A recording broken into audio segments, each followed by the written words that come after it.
Brčková výzdoba v našej jaskyni je unikátna, zvláštna tým, že takéto dlhé a také krehké sa málo ktoré jaskyni v blízkom okolí nachádzajú.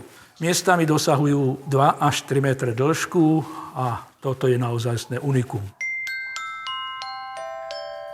Už v dávnych dobách v okolitých dedinách v tomto kraji ľudia tušili, že tu niekde by mala byť nejaká jaskyňa, lebo vyviera Čierny potok. V tom čase prišli nejakí jaskyniari dobrovoľní z Rožňavy, ktorí mali v pláne prejsť túto jaskyňu. Silická Ladnica bola najbližšie k tejto jaskyni. Skúsili zafarbiť vodu, ktorá sa stráca v tejto jaskyni, a tá zafarbená voda sa potom objavila tu, v tomto prameni. To bol jednoznačný dôkaz toho, že tieto jaskyne sú spojené. Podujali sa a začali kopať a úspech sa dostavil v tom roku 51. Samozrejme, tento proces bol dlhodobý.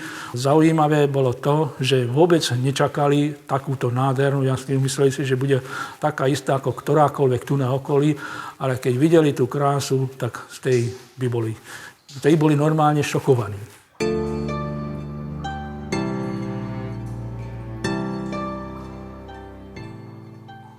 Minerály, ktoré sa nachádzajú v jaskyni, tvorí väčšinou uhličitán vápenatý, v sebe rozpúšťa aj niektoré ďalšie chemické prvky, najmä železo a mangán, v podstate vo formách oxidov, vytvárajú veľmi krásne scenérie, ružovkasté až čierne sintrové náteky.